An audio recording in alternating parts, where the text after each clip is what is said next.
न प्रहुष्येत प्रियं प्राप्य नो द्विजेत प्राप्य चाप्रियम् स्थिरबुद्धिरसम्मूढो ब्रह्माविद् ब्रह्मणि स्थितः. जे आपण पाहतोय की असा कर्मयोगातून सिद्ध झालेला जो व्यक्ती आहे, ज्याला आपण म्हणूया की त्याला साध्य झालंय, त्याचं अंतिम जे ध्येय होतं ते साध्य झालं. आता त्याला कळलं की तो कोण आहे नेमका. असा जो साध्य झालेला सिद्ध जो व्यक्ती आहे, तो त्याला आवडणारी गोष्ट मिळाली म्हणून तो आनंद व्यक्त करत नाही, उड्या मारत नाही, हर्षित होत नाही. आणि त्याला अप्रिय असलेली, न आवडणारी गोष्ट मिळाली म्हणून सुद्धा तो उद्विग्न होत नाही, वैतागत नाही, त्रस्त होत नाही. कारण त्याची जी बुद्धी आहे ती आता स्थिर आहे. अशा स्थिर असलेल्या बुद्धीसाठी प्रिय आणि अप्रिय असा फरकच राहत नाही. म्हणजे आपण जेव्हा म्हणतो की आपण आजकाल काय झालंय, जरा चार दोन चांगलं वाक्य आध्यात्मिक बोलायला लागलं की त्याला संत म्हणायला लागलेत, परमपूज्य, अजून काय हरिभक्त परायण, आणि अजून वेगवेगळ्या पदव्या बहाल केले जातात. पण तो खरंच त्या योग्यतेचा आहे का संत? म्हणून भगवंताने त्याची लक्षणं सांगितलीत की कोण, म्हणजे तुम्हाला कसं कळेल की ह्या व्यक्तीला हे अचीव झालेलं आहे त्याला. तर भगवंताने इथं सांगितलंय, स्थिर बुद्धीर सम्मूढो ब्रह्मविद ब्रह्मणी स्थितः. की ह्याची जी बुद्धी आहे ती स्थिर आहे, स्टेबल आहे. ती वायबल होतच नाही, डगमगतच नाही. प्रिय गोष्टी घडली म्हणूनही डगमगत नाही, अप्रिय घडली म्हणूनही डगमगत नाही. कारण आपण मागच्या श्लोकांमध्ये पाहिलंय की असा जो ज्ञानी किंवा सिद्ध व्यक्ती आहे, तो वरवर दिसायला आपल्यासारखाच असतो. कुठल्याही बाजूने आपण त्याला असं डिफरन्शिएट नाही करू शकत का हा आपल्या, म्हणजे विवेकानंदांनी असं म्हटलं की माणसाचा देव हा माणसासारखाच असतो. माणसाचा देव असं जर म्हटलं तुम्हाला, एखादी मोठी म्हैस आहे ती तुमचा देव आहे, तर माणूस म्हणेल हे मग म्हैस कशी माझे देव असेल. देव ही संकल्पना ही जी व्यापक आहे, की माझ्या ज्या मर्यादा आहेत एक माणूस म्हणून, माझ्या बुद्धीला मर्यादा आहेत, माझ्या शरीराला काही मर्यादा आहेत, या मर्यादेपेक्षा अमर्याद जो आहे तो देव आहे. मग तो माझ्यापेक्षा अमर्याद असलेला देव हा माझ्यासारखाच असला पाहिजे. म्हणून विवेकानंद असं म्हणले की माणसाचा देव हा माणसासारखाच असतो, तसंच म्हशीसाठी देव हा म्हशीसारखाच असतो. तिच्या दृष्टीनं मोठी म्हैस म्हणजे देव. तिला बाकी काही माहित नाही की मी जशी आहे त्याच्यापेक्षा काहीतरी वेगळी आणि मोठी काहीतरी भव्य असेल, तर ते काहीतरी देवाचं रूप असलं पाहिजे. हे उदाहरण दाखल दिलंय. ह्याचं कारण का, की आपण प्रिय आणि अप्रिय अशा गोष्टी डिफरन्शिएट करत राहतो कायम. हा भेद करत राहतो कारण आपली बुद्धी अजून तेवढी स्थिर झालेली नाही. आपण बघा, आपण गंमत बघूया. आपण कपड्याच्या दुकानात गेलो, आपल्याला काही कपडे खरेदी करायचे आहेत. ते जोपर्यंत त्या दुकानात आहेत ना, तोपर्यंत ते आपले कपडे नसतात. त्यातलाच एखादा कपडा पैसे देऊन आपण विकत घेतला. आता तो माझा झाला. आणि मग माझा झाला की मग मी त्याच्यावर अधिकार गाजवतो. हे माझे कपडे आहेत, मी घालणार. काही वेळापूर्वीपर्यंत तो सगळ्यांचा होता. आता तो माझा झाला का, आता मी वैयक्तिक त्याला खरेदी केलेला आहे ना, माझा अधिकार आला त्याच्यावर. आत्ता काही क्षणापूर्वी ती जो व्यापलेला होता, जो सर्वांचा होता, एका क्षणात तो माझा म्हणून मी स्वतंत्र केला त्याला. तसंच मनुष्य जीव ज्याला जन्माला येतो, त्याला तो व्यापक असतो, त्याला माहितीच नसतं आपण कोण आहोत. लहान बाळाला कुठे माहिती असतं तो कोण आहे. आपण त्याला सांगतो, हे बघ तुझे हात, हे बघ डोळे, डोळे कुठे आहेत, नाक कुठे आहे, हे कुठे आहे, ते कुठे आहे, मग हे तुझी आई, हे तुझे बाबा, हे तुझे मामा, हे तुझे काका, वगैरे वगैरे. ह्या सगळ्याची ओळख करून देताना आपण त्याला हे सांगतो की हे तुझे हात आहेत, हे माझे हात आहेत. हा भेद आपण त्याला शिकवत राहतो आणि मग हळूहळू हळू तो बाळ जसं जसं मोठा होत जातं तसा तसा तो माणसात येतो, कारण तो व्यवहार त्याला जगला कळला पाहिजे. पण मूलतः जो ज्ञानी आहे, म्हणजे ज्ञानी याचा अर्थ त्याला अज्ञान आहे ना, त्याला माहितीच नाही मी कोण आहे. माझे हात दुसऱ्याचे हात असे काही स्वतंत्र असतात अशातला काही भागच नाही. त्याच्यासाठी सगळं आपलं एकच असतं. तोपर्यंत तो आनंदी असतो. लहान बाळ बघा, म्हणून आपण म्हणतो ना, की आपण किती लहान मुलासारखं राहावं, किती छान. इव्हन लहान बाळाच्या सानिध्यात जरी आपण गेलो तरी आपला सगळा मूड फ्रेश होऊन जातो. कारण तो आनंदी असतो. तो डिफरन्शिएट कशातच करत नाही. मग हळूहळू आपण त्याला डिफरन्शिएट करायला शिकवतो. आणि मग त्या बाळाचं हळूहळू रूप बदलायला लागतं. हे जे डिफरन्शिएट करण्याचा जो भाग आहे ना, की माझे कपडे म्हणजे माझे कपडे आणि त्या मॉलमधले कपडे ह्यातला फरक काय आहे?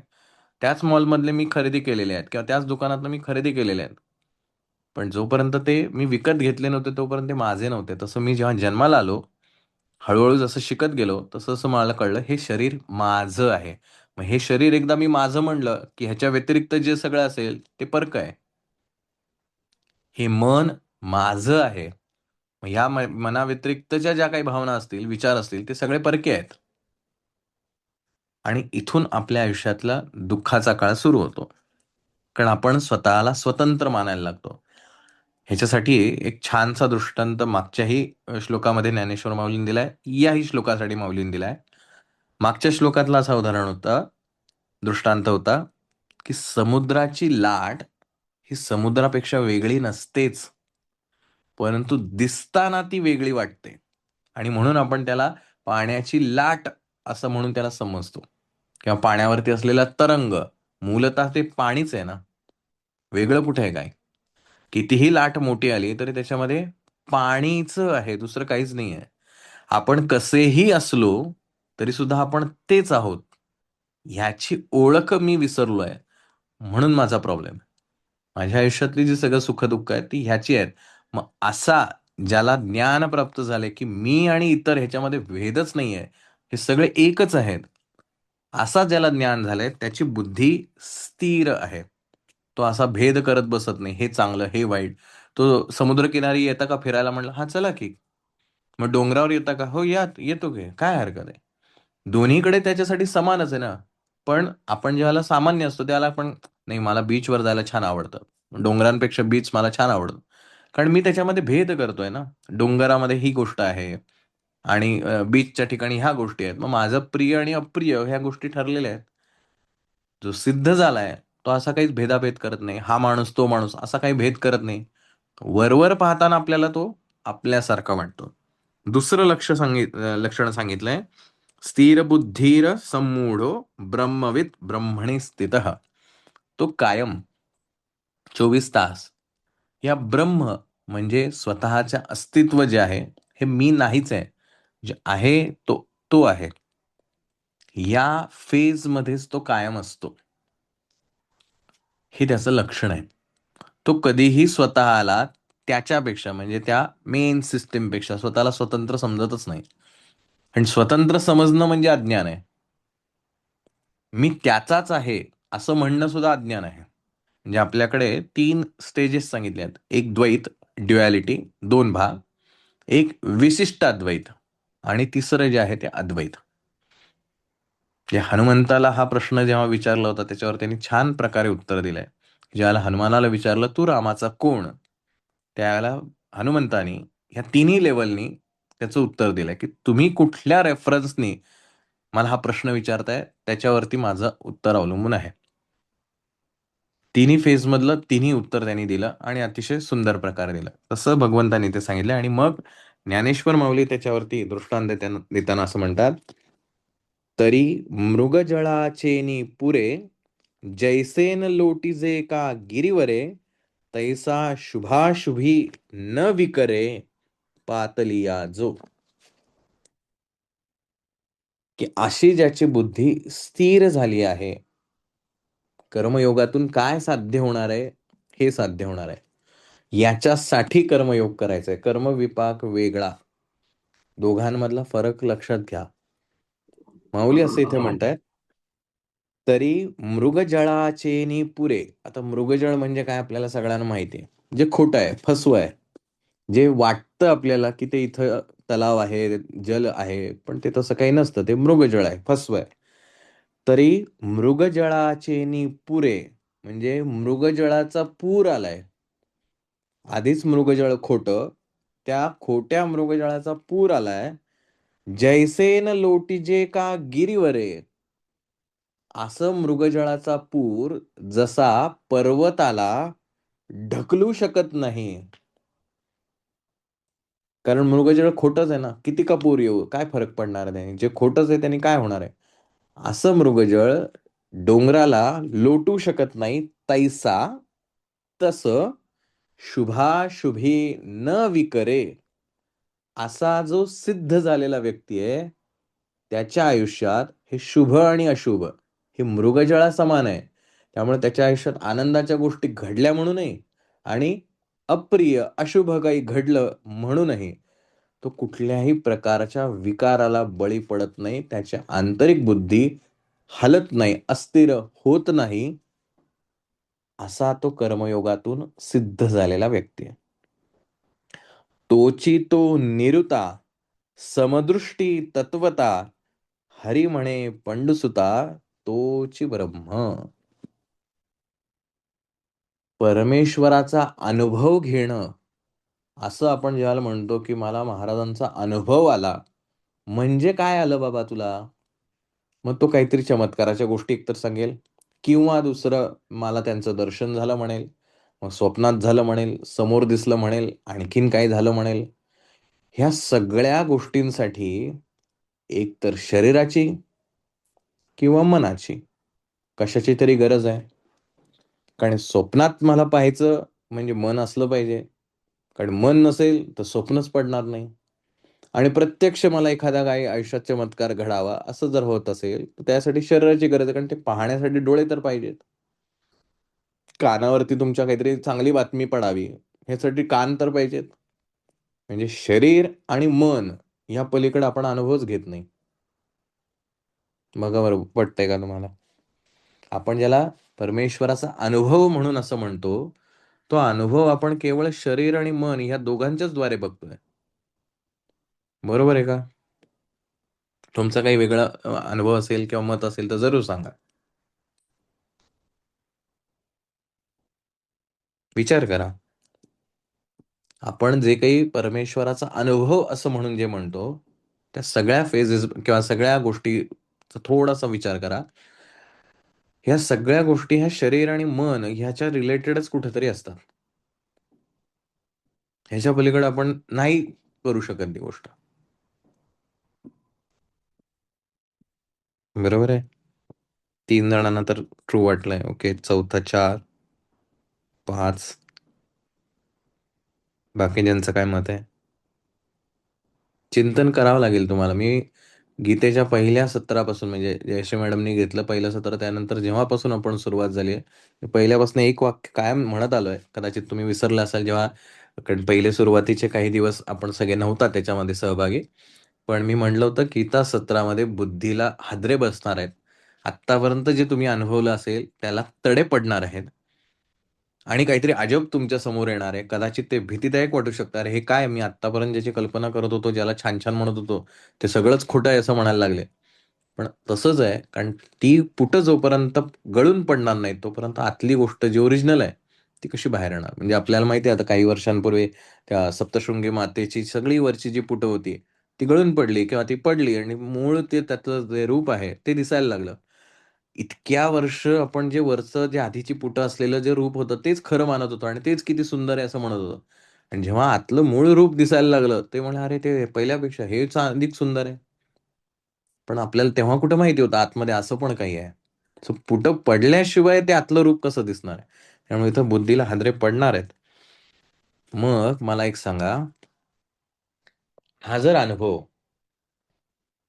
मला शरीर किंवा मनाने येत असेल, तर त्याला मी खरा कसा मानावा? कारण जे शरीरच खोटं आहे, जे मनच खोटं आहे. आता हे खोटं का म्हणतोय? ज्यांनी आपला ते 17 का 18व्या श्लोक जेव्हा होता आणि ज्याला आपण जागेपण आणि स्वप्न ह्यातला फरक किंवा याच्याबद्दल चर्चा केली होती, त्याला जे अटेंड असतील त्यांना हा पटकन कळेल. की ज्याला आपण खरं म्हणतोय ते शरीर खरंच आहे का? ते माझं म्हणून जेव्हा मी म्हणतोय तेव्हा त्याला काही मिनिंग आहे का? नाहीये. तो मिनिंग मी देतोय त्याला. कारण मी जिवंत आहे ना, म्हणून त्या शरीराला किंमत आहे. ज्या क्षणी मी मरेल, त्या क्षणी त्या शरीराला काय किंमत आहे? कोणी विचारत नाही. जाळून मोकळे होतात, घरी जातात निघून. संपली त्याची किंमत. बरं माझ्या मनाला किती किंमत आहे? तुम्ही म्हणाल काय किंमत नाही आमच्या मनाला? कोणी विचार करत नाही आमचा. नाही मनाला किंमत. आपण आपल्या मनाची आपल्याला जरी किंमत असली तरी खूप गोष्ट मोठी आहे. कारण हे मन आज जे विचार करतंय, उद्या काहीतरी त्याच्यापेक्षा वेगळाच विचार करतं. काल जे मी म्हणत होतो, अरे ते काल मी असं म्हणत अरे कालचं जाऊन दे, आज वेगळं म्हणतोय. लहानपणी मला जे आवडत होतं, आता ते आवडतच नाही. लहानपणी जे मला नको होतं, ते आता मला हवंय. मग ह्या मनाचं तरी खरं आहे का? नाही. मग जे खोटं आहे, त्या खोट्याने मला खऱ्याचा अनुभव कसा घेता येईल? खऱ्याचा अनुभव हा खऱ्यालाच येऊ शकतो, खोट्याला येऊ शकत नाही. मग खरं काय आहे?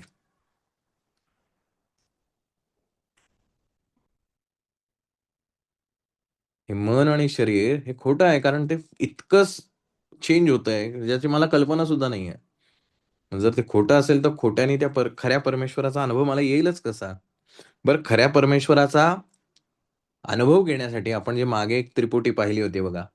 ज्ञाता, ज्ञान आणि ज्ञेय. Object, observer and observed thing किंवा observed that is a process. So कोणाला तरी पाहायला कोणीतरी असायला हवा. म्हणजे माझ्या परमेश्वराला पाहण्यासाठी मी म्हणून कोणीतरी असायला हवा. पण मी त्याच्यापेक्षा वेगळा कसा असू शकेल? ज्याला मला पाहायचंय त्याच्यापेक्षा मी वेगळा कसा असू शकेल? मी त्याचंच रूप आहे ना. याच्यावरती एक छानसा प्रसंग सांगतो. कदाचित ह्या मागे सांगितलेला असेल, पण लक्षात आहे नाही माहीत नाही. की एक छानसा शंकराचा भक्त होता काशीमध्ये. अत्यंत मनापासून श्रद्धेने शंकराशी समर्पित असलेला तो भक्त. त्याची इतकी तीव्र इच्छा होती की श भगवान शंकरांनी त्याला दर्शन द्यावं. तर त्याच्या त्या तळमळीकडे बघून भगवंत त्याला प्रसन्न झाला. त्याने स्वप्नामध्ये दृष्टांत दिला आणि त्याला सांगितलं, की "बाबा रे, उद्या मी तुला दर्शन देणार आहे. तर मी दर्शन देताना अशा रूपामध्ये देणार आहे, की ज्या व्यक्तीच्या शरीरावरती, धडावरती शिर नाही, डोकं नाहीये, असा जो कोणी तुला दिसेल, तो म्हणजे मी आहे म्हणून समज." त्याला एकदम जाग आली. इतकं त्याला भारी वाटलं, की "अरे वाह! माझ्या भगवंतानी माझं ऐकलं. आता मला त्याचं उद्या दर्शन होणार आहे." आणि तो सकाळी छान सगळी देवपूजा वगैरे आटपून आता तो काशीमध्ये सगळीकडे फिरत राहिला. कुठे आहे माझा भोलेनाथ? कुठे दर्शन घडणार आहे? कुठे आहे तो बिनडोक्याचा माणूस? त्याला डोकं नाहीये. म्हणजे शरीरावरती डोकं नाहीये. सगळीकडे फिरतो, फिरतो, फिरतो. खाणं-पिणं सगळं विसरतो. काहीही केल्या रात्र होते तरी सुद्धा त्याला काही दर्शन होत नाही. वैतागतो. घरी येतो. भांड-भांड भांडतो भोलेनाथाशी. "तू खोटं बोललास म्हणे मला. दर्शन द्यायचं नव्हतं तर फसवलंस कशाला मला? मी आत्तापर्यंत दर्शन घेतलं नव्हतं, याही पुढे नसतं घेतलं दर्शन. पण हे अशी खोटी फसवणूक माझी का केलीस?" असं म्हणून खूप राग येतो त्याला, रडू येतं.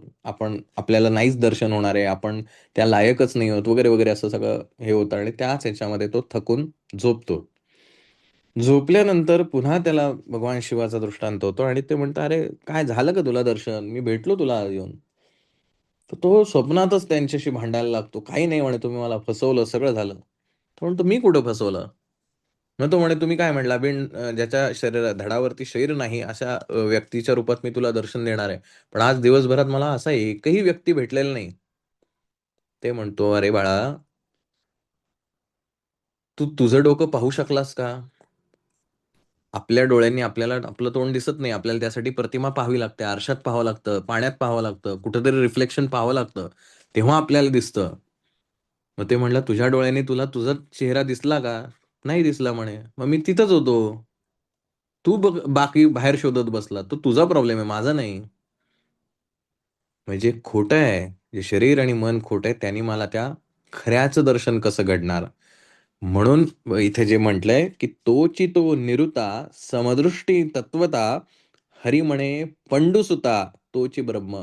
काय म्हणतोय हरिकृष्ण अर्जुनाला, की असा जो आहे, की तो सर्वत्र ब्रह्मच पाहतो. स्वतःपासून सर्वीकडं त्याला दुसरं काहीच दिसत नाही. 24 तास तो त्याच फेजमध्ये तो वेगळा, म्हणजे हे शरीर, हे मन, मग ह्या मनाला काय आवडतंय आणि शरीराला काय आवडतंय ह्याच्यामध्ये इंटरेस्ट घेत नाही, कारण हे सगळं खोटं आहे. म्हणून कर्मयोग करायचं ही फेज येण्यासाठी. ती काही लगेच येणार आहे अशातला भाग नाही. अनेक जन्म लागतील, पण ध्येयाकडचा प्रवास हा जास्ती महत्वाचा. त्यामुळे 2 ओळीत खरं तर माऊलींनी ह्याच्यावरती समारोप केलाय, पण अत्यंत सुंदररित्या सांगितलंय. तरी मृगजळाचेनी पुरे, जैसे न लोटीजे का गिरीवरे, तैसा शुभाशुभी न विकरे, पाताल या जो. की जो त्यांनी हे अचीव केलेलं आहे. सिंपल लक्षात घ्या ना. आपण हे उदाहरण आपल्या लेवलवरती विचार करूया. आपल्याही लाईफमध्ये आपण बऱ्याच गोष्टी अचीव केलेल्या आहेत. सक्सेस ज्याला आपण म्हणतो. तुम्ही जेव्हा हे सक्सेस अचीव केलंय, व्हॉटएव्हर, आपण असं धरूया की एखादे परीक्षेतले मार्क असतील. ठीक आहे, 90% मार्क तुम्हाला मिळवायचे होते आणि ते तुम्ही मिळवले. हे मिळाल्यानंतर त्या अभ्यासातली गोडी, त्या अभ्यासाची भीती, हे आपोआप निघून जातं आणि फक्त अभ्यास करावासा वाटतो. काय म्हणायचंय मला समजून घ्या. त्या अभ्यासाविषयीच्या ज्या भावना होत्या ना, आवडणं, न आवडीचा विषय आहे, हे आता उरत नाही. आता उरतो तर फक्त अभ्यास. अभ्यास करायचा आहे मला आणि आपोआप त्या गोष्टी घडायला लागतात. आता मी हे अभ्यासाचं उदाहरण देतो. तुम्ही तुमच्या लाईफमध्ये कुठल्याही गोष्टीमध्ये बघा, जिथे जिथे तुम्ही सक्सेसफुल झालाय, जी जी गोष्ट करण्यात सक्सेसफुल झालाय, एकदा तुम्ही ती गोष्ट अचीव केली आणि परमनंटली, म्हणजे असं नाही की लकी ड्रॉ मध्ये लागला आणि मला सक्सेस मिळाला, त्याला काही अर्थ नाही. जे असं झालंय की जे आता कायमस्वरूपी ते सक्सेसफुल आहे, म्हणजे तुम्हाला ते पुन्हा पुन्हा पुन्हा जरी करायला लावलं, हे आपण रात्री झोपतो, आता झोपण्यामध्ये तुम्ही सगळेच सक्सेसफुल आहात. हे काही नसतील तर मला काही वाद नाही. पण सगळ्यांना झोप लागते. मग तुम्ही झोपताना असा विचार करता का हो, आज कशी झोप लागेल, मला आवडेल तशी लागेल का, मला टेन्शननी झोप लागेल? काही नाही, आपण पडतो आणि झोप लागते. आपोआप कृती घडते, त्यासाठी वेगळं काहीच करायची गरज नाही पडत. पण मी जर त्या झोपेमध्ये इन्व्हॉल्व झालो असेल, कशी लागेल झोप, काय लागेल झोप, मग तासनतास झोप लागत नाही. मग झोप लागत नाही म्हणून परत मोबाईल घ्यायचा, मोबाईल बघितला म्हणून परत झोप उडाली, सगळाच खेळ होऊन जातो. पण शांतपणे, देवा झालं आजचं काम, चला आता निजायचंय, शांतपणे झोपी जातो आपण. काही फरक पडत नाही आपल्याला पॉझिटिव्ह निगेटिव्हने. स्टेबल झालो आपण तिथे. स्थिर वृत्ती ज्याला आपण म्हणतो, अशीच आपल्या आयुष्यात अनेक वेळेला आपण अनुभवतो. म्हणून मी जे नेहमी म्हणतो की गीता अशी कुठलीही गोष्ट सांगत नाही जी आपण अनुभवूच शकत नाही किंवा अनुभवलेली नाही. कारण गीता ही आपल्यापेक्षा काहीतरी वेगळ्या अशा कंडिशन मधली अजिबात नाही. ती आपल्या कंडिशनची आहे. फक्त एवढंच आहे की एका भिकाऱ्याला, ज्याला आज पैसेच मिळाले नाहीत भीक म्हणून, त्यांनी म्हणावं की अरे पैसा बिसा काही इम्पॉर्टंट नसतो रे. आणि एखाद्या अनेक संपत्तीने धनाढ्य असलेल्या व्यक्तीने म्हणावं की अरे पैशात सुख नसतं, पैसा म्हणजे फक्त जगण्याचं एक निमित्त आहे. या दोघांचंही वाक्य जरी सारखं असलं तरी दोघांचा आशय वेगळा असतो. आणि ऑब्व्हियसली आपण अशा धनदांडग्या व्यक्तींचा आशयाकडे जास्ती लक्ष देऊ, ना की भिकाऱ्याकडे.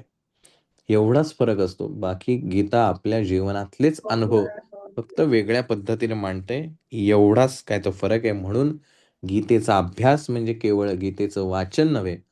गीतेचा अभ्यास म्हणजे ते वाचन, श्रवण, चिंतन. जे वाचलंय, जे ऐकलंय, त्याच्यावर सातत्याने चिंतन करत राहायचं. तोच विचार. हे कसं आहे? काय आहे? कशा प्रकारे आहे? हे चिंतन करायचं. जे चिंतलं आहे, तो निधिध्यासन, तो प्रॅक्टिसमध्ये यायला पाहिजे. प्रत्यक्ष कृतीमध्ये. ते म्हणायला सोपं आहे हो. प्रपंचामध्ये परमार्थ करावा. म्हणायला खूप सोपं आहे. पण एकदा प्रपंचात गुंतलो की परमार्थाकडे लक्षातच जात नाही. आणि परमार्थामध्ये गुंतलो की प्रपंचाकडे लक्षच जात नाही. कुठेतरी गडबड आहे. म्हणून तर आपल्याला मग तेच साध्य करायचं आहे, की प्रपंचातून उठून जाऊन परमार्थ साधायचा नसतो. प्रपंचच परमार्थ झाला पाहिजे. ती लेव्हल मला अचीव्ह करायची. माझ्या आयुष्यात घडणाऱ्या प्रत्येक गोष्टी, जी काही माझ्या आयुष्यात संधी मिळेल, ती संधी भगवंताची आहे असं समजून त्या सेवेसाठीच मला त्यांनी दिलेलं आहे. कारण शेवटी मला जर मेडिकलमध्ये डॉक्टरी म्हणजे डॉक्टर व्हायचं आहे, तर त्याच्यासाठी लागणारा अभ्यास, त्याच्यासाठी लागणारं स्किल हे मला शिकावंच लागणार आहे. तसं मी जर माझ्या आयुष्याचं ध्येय ठरवलं असेल की परमेश्वराची प्राप्ती, तर त्याच्यासाठी लागणारे हे जे स्किल आहेत, स्थिर बुद्धी पाहिजे, ज्ञानी पाहिजे, सगळ्यांकडे समदृष्टीने पाहणारं पाहिजे. हे स्किल्स आहेत. हे मला अचीव्ह करावेच लागतील. हे स्किल अशीच थोडी अशी होणार आहेत थेरॉटिकली. म्हणजे मी आज रात्री बसलो आणि 8 दिवसांनी सगळी पुस्तकं वाचून बाहेर आलो, म्हणून थोडी स्किल येणार आहे. मला ते प्रत्यक्ष जीवनातले येणारे अनुभव जे आहेत, या अनुभवातून ते स्किल येणार आहे. आणि म्हणून भगवंत जर तुम्ही खरंच मनापासून की मला तू हवायस असं ज्याला धारणा करायला लागला, त्यावेळेला तो आपल्या आयुष्यात अशी अशी एक एक संकट आणायला लागतो की आपण म्हणतो काय मी मी त्याला म्हणतोय की तू मला हवायस आणि ते भलतंच काहीतरी चालू आहे. तो म्हणतो अरे बरोबर आहे ना, मीच तुला देणार आहे, दुसरं काहीच देणार नाही, पण माझ्याकडे येण्यासाठी तुला तेवढं कॅपेबल तर व्हावं लागेल. त्याच्यासाठी हे सगळं करावं लागेल तुला. नाही नाही, मला ते नकोय पण तू हवाय. तर तो म्हणे सॉरी अरे, असं नाही होऊ शकत. तुला तेवढं स्ट्रॉंग व्हावं लागणार आहे. म्हणून आपल्या आयुष्यात येणाऱ्या अडचणी ज्या आहेत, त्या ठीक आहे ना, आहेत अडचणी, त्यातनंच शिकत जायचं, त्यातनंच पुढे जायचं. कोणाच्या आयुष्यात इथं सुख आहे कायमस्वरूपी? पृथ्वीवरती आलोय म्हणजे सुख आणि दुःख म्हणजे कर्मविपाक सिद्धांतानुसार सुद्धा जर पुण्य अधिक झालं असेल तर स्वर्गाची प्राप्ती होते. पाप अधिक झालं असेल तर पाताळ लोकामध्ये किंवा नरक लोकामध्ये आपली रवानगी होते. आणि जेव्हा पाप आणि पुण्य हे बॅलन्स असतं, समान असतं, त्याला पृथ्वीवरती जन्माला येतो. त्यामुळे आपण आहोत याचा अर्थच आपण बॅलन्समध्ये आहोत. नाहीतर आपण इथे नसतो. पुण्य आलं असतं तर वरती अप्सरा बिप्सरा बघत बसलो असतो ना, म्हणजे असं जे काही कल्पना केलेल्या आहेत त्यानुसार. आपण इथे आहोत याचा अर्थ आपल्या आयुष्यात दुःखही आहे आणि सुखही आहे. पण दोघांकडे आपल्याला त्या भगवंताच्या नजरेतून पाहायचंय. ठीक आहे, तुझी कृपा आहे. आहे स्ट्रगल आहे लाईफमध्ये, नो डाऊट. त्याची कृपा आहे. कारण हे शरीर जे आहे, जे आपण नश्वर आहे म्हणतो, त्याला पोचण्यासाठी मी सगळा जगतोय. त्याला आवडतंय, त्याला नाही आवडत म्हणून सगळं. जे आहे ते त्याचं आहे. त्याला जोपर्यंत पाहिजे तोपर्यंत तो माझ्याकडनं कष्ट करून घेईल. त्याला जेव्हा वाटेल, की हा आता सिद्ध झालाय, आता हे स्किल याला जमलंय, तो तसले कष्ट माझ्या आयुष्यात देणार नाही. आता पुढचे देईल. पण मी जर मधीच पळ काढला, की नको रे बाबा, आता हे कष्ट करून मला कंटाळा आलाय. तो म्हणेल, "अरे स्किल नसेल तर माझ्याकडे येता येणार नाही." सो तुमचं तुम्हाला ठरवायचं आहे. परमेश्वर हवा आहे का ह्या चक्रामध्ये अडकत राहायचंय? आणि बरं हे आपल्याला नाही समजलं, नाही करता आलं म्हणून अजिबात वाईट वाटून घेऊ नका. हळू जमणार आहे. सगळंच ते सगळं एका जमात जमतं अशातला भाग नाही. तिला सुद्धा हेच सांगत होते. आईलाही कळलं नाही. ते म्हणले, "ठीक आहे, तू तुझ्या कर्माने जा.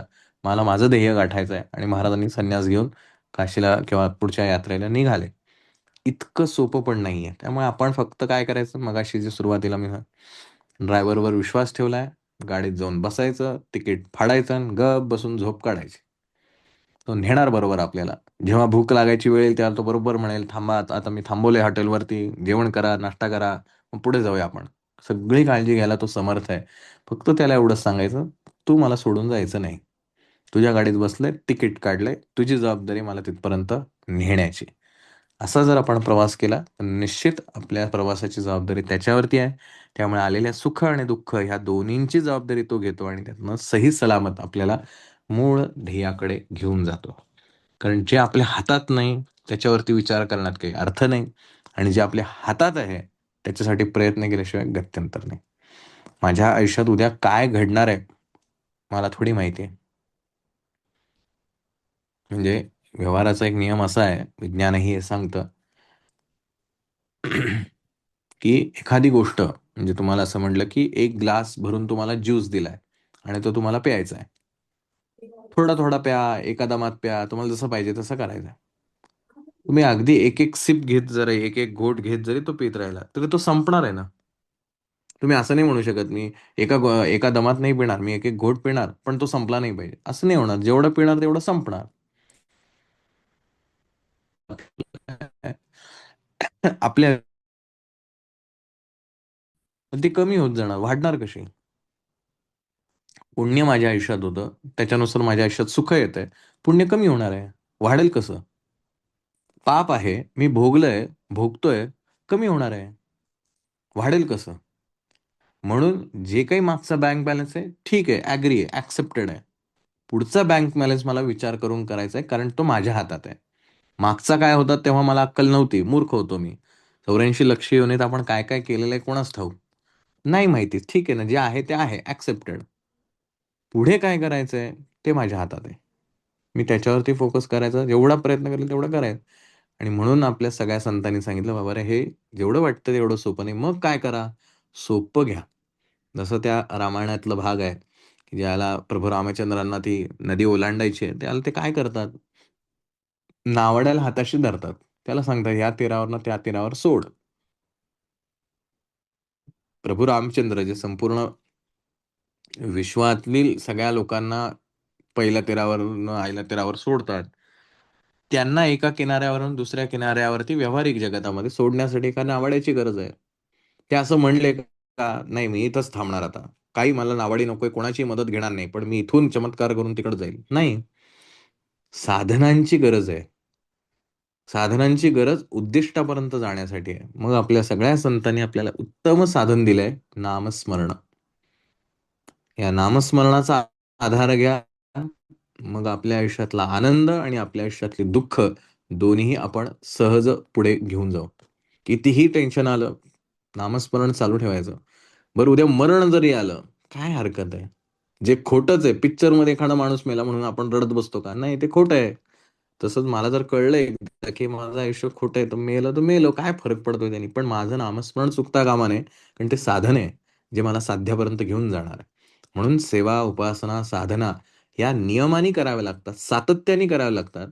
मला फक्त शाब्दिक गोष्टीतनं ज्ञान साध्य करता येणार नाही. साधनांची आवश्यकता आहे.